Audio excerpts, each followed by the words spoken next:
सिद्धि की एक आदत थी। उसे इंग्लिश के शब्दों को अपनी हर बात के बीच में बोलने का बड़ा शौक था, खास तौर से स्टॉप। स्टॉप मम्मी जी, ये क्या कर रही हैं? बिल्कुल स्टॉप हो जाइए। कितनी बार कहा है कि किचन में कुछ भी सामान इधर उधर करने से पहले पूछ लीजिए। अरे क्या स्टॉप स्टॉप करती रहती है। तेरा बस चले तो पूरी दुनिया स्टॉप करा दे। और हाँ, सामान इधर उधर नहीं, मैं बस ये देख रही थी कि चीनी कहाँ है। चाय पीने की तलब थी। स्टॉप मम्मी जी, अब ये मत बोलिए कि आपको ये भी नहीं पता कि किचन में चीनी कहाँ होती है। सास को सिद्धि की बात बिना सर पैर की लगती है। वो उससे बहस नहीं करना चाहती, सो वहां से निकल जाती है। सिद्धि कमरे में। स्टॉप, मैं कहती हूँ बिल्कुल स्टॉप। मैंने कहा बिल्कुल स्टॉप। नहीं करता स्टॉप बिल्कुल। अरे यार, बिजली की वायर जोड़ रहा था, तुमने स्टॉप होने के लिए बोला और ये देखो क्या हुआ, करंट लग गया। अब करंट लगने पर चिल्ला रहा हूँ तो भी स्टॉप। अरे चाहती क्या हो तुम? स्टॉप, मैं क्या चाहती हूँ? अरे अब कैसे स्टॉप हो जाऊं? मेरा मतलब है स्टॉप स्टॉप। सिद्धि फिर चली जाती है सब्जी वाले के पास। भैया, वो बैंगन किलो और आलू 5 किलो। Stop stop. काफी देर होने के बाद भी सिद्धि को उसका सामान नहीं मिलता। क्या है भैया, कब से बोल रही हूँ, आलू 5 किलो, बैंगन 2 किलो, फिर दे क्यों नहीं दे रहे हो? भैया स्टॉप। बहन जी, मैं तो 2 मिनट में तोल दूं, लेकिन आप ही तो बोल रही हैं स्टॉप। अब इतनी तो अंग्रेजी हम भी जानते हैं ना कि स्टॉप का मतलब होता है कि रुक जाओ, तो रुक गए भाई। अरे यार, क्या लोग हैं। स्टॉप। अरे तोलो तोलो चलो।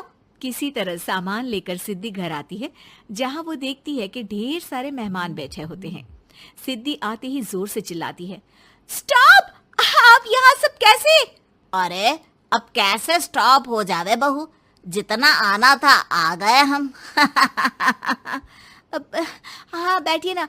सासू माँ, आप बात करिए, मैं चाय बनाकर ला रही हूँ। सभी बात करने में लग जाते हैं कि तभी सिद्धि किचन से निकल कर आ जाती है। Stop stop. अरे क्या खाएंगे आप लोग? पकौड़ी बना दूं या चीला, या फिर इडली बना दूं? अरे जो मर्जी बना दो, बस ले आओ जल्दी से बहू, इन लोगों को निकलना है, कोई जरूरी बात करने आए हैं। अच्छा अच्छा स्टॉप। सिद्धि स्टॉप वाला अपना तकिया कलाम बोलकर निकल जाती है, लेकिन थोड़ी देर बाद जब वो कमरे में चाय नाश्ते के साथ आती है तो जरूरी बात हो गई आप लोगों की, या मेरे डर से शांत हो गए कि चुप हो जाओ, सिद्धि आ गई है। बोलिए ना। बस जैसे ही सिद्धि ने कहा बोलिए ना, घर में चकर पकर की आवाज गूंजने लगती है। अरे तुम स्टॉप क्या बोल कर गई, सभी शांत हो गए, अब बात शुरू करेंगे। हाँ भाई, बहू तुम वो स्टॉप बोल कर गई तो हम लोगों को लगा कि शायद तुम भी सुनना चाहती हो कि हम लोग क्या बात कर रहे हैं। फिर जो मेहमानों की बात शुरू होती है वो घंटों बीत जाते हैं, चलती ही रहती है। अरे तेरे स्टॉप के चक्कर में दोपहर हो गई, अब जाकर सबके लिए जा खाना बना कर लिया। तभी स्टॉप नहीं बोला होता तो अब तक बात खत्म हो चुकी होती। बेचारी सिद्धि करती भी क्या, खुद के स्टॉप बोलने की आदत से खुद ही परेशानी मोल लेती है। आप लोग खाना खाकर जाइए, हाँ मैं जा रही हूँ बनाने। मम्मी जी, लेकिन स्टॉप, मैं ना खाना बनाकर लाती हूँ। सिद्धि सबको खाना खिलाकर विदा करती है। पूरी तरह से थक चुकी सिद्धि शाम को पार्क में वॉक करने जाती है। स्टॉप यार, आज तो मैंने बहुत खा लिया, पेट लग रहा है कि फट ही जाएगा। सहेली एक जगह खड़ी होकर सिद्धि की बातें सुनती है। सिद्धि उसे दिन भर की सारी बातें कहती हैं। स्टॉप यार स्टॉप, चल मैं घर जा रही हूँ। सोचा था थोड़ा वॉक कर लूंगी, पेट हल्का हो जाएगा। सारा दिन काम कर कर के थक भी गई थी, लेकिन यार तेरे कारण बस खड़ी ही रह गई। वैसे तो पार्क करने क्या आई थी? और यार बड़ी अजीब लड़की है, मैंने कितनी बार बोला कि मैं वॉक पर आई थी, लेकिन तू स्टॉप स्टॉप बोलकर रोक लेती थी मुझे। यार प्लीज अब तू जा, मैं वॉक करके ही घर जाऊंगी। ओ यार, वो स्टॉप तो मेरा तकिया कलाम है। घर के सभी लोग सिद्धि के स्टॉप से परेशान थे। वे कभी उसके बोलने पर स्टॉप हो जाते तो मुसीबत आ जाती, कभी नहीं होते तो भी मुसीबत आ जाती। अरे मैं तो इस बहू के तकिया कलाम से परेशान हो गई हूँ। अरे कोई तो उसकी ये आदत हटाए। देखो माँ, ये जो आदत होती है ना, जब तक खुद की जान पर न बन जाए आदत छूटती नहीं। अरे उसकी जान पर बनाए उससे हमें क्या, हम लोगों के लिए तो ये परेशानी का कारण बनती ही जा रही है।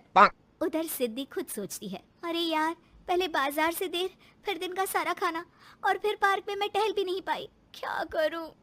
इस तकिया कलाम के कारण मैं खुद ही परेशानी झेल लेती हूँ। एक काम करती हूँ, आज से सोच समझकर बोला करूंगी। बहू स्कूटी उठाती है और निकल जाती है, लेकिन जैसे ही वो बीच चौक पर पहुंचती है, स्कूटी फिसल जाती है और वो नीचे गिर जाती है। हाय रे, कोई तो बचाओ, किसने टक्कर मार दी मुझे? कितना दर्द हो रहा है, कोई तो डॉक्टर के पास लेकर चलो। स्टॉप! बस जैसे ही बहू स्टॉप बोलती है, सारे वहीं रुक जाते हैं। बड़ी घमंडी औरत है, एक तो हम बचा रहे हैं, ऊपर से देखो स्टॉप बोल रही है। स्टॉप! कोई नहीं है क्या इस पूरे शहर में? बहू अपने तकिया कलाम की रट लगा कर रखती है। स्टॉप! कोई है? कोई स्टॉप! लोग उसकी मदद के लिए आगे तो आते हैं, लेकिन जैसे ही उसका तकिया कलाम सुनते हैं, वहाँ से निकल जाते हैं। तभी कहीं से उसका पति लौट रहा था। वो बीवी को रास्ते में पड़ा देख हैरान रह जाता है। अरे तुम यहाँ, कितनी चोट लगी है तुम्हें? पति आसपास खड़े लोगों पर गुस्सा हो जाता है। आप लोगों को दिखाई नहीं दे रहा कि मेरी बीवी को चोट लगी है? कोई भी नहीं है जो उसे उठाकर बिठा सके? अरे भाई साहब, कोई क्या मदद करे इस महिला की? और इतनी घमंडी है, जब भी इन्हें उठाने की कोशिश करो स्टॉप स्टॉप बोल देती है। स्टॉप! ये क्या बोल रहे हैं आप लोग? मैं पिछले आधे घंटे से दर्द सह रही हूँ। स्टॉप! पति समझ जाता है कि मामला क्या है। वो सर पर हाथ रख लेता है, लेकिन जल्दी ही बीवी को डॉक्टर के पास ले जाता है। ओह, इन्हें तो बहुत ज्यादा चोट लगी है। आप लोगों ने इन्हें लाने में कुछ ज्यादा ही देर कर दी है। रुकिए, मैं चेक करता हूँ। डॉक्टर जैसे ही बहू के पास पहुँचता है। हाँ तो मैम, कहाँ चोट लगी है आपको? यहाँ? स्टॉप! डॉक्टर देखते देखते अचानक रुक जाता है। अब भी स्टॉप? अरे नहीं नहीं डॉक्टर साहब, अब तो सपने में भी स्टॉप नहीं बोलूंगी।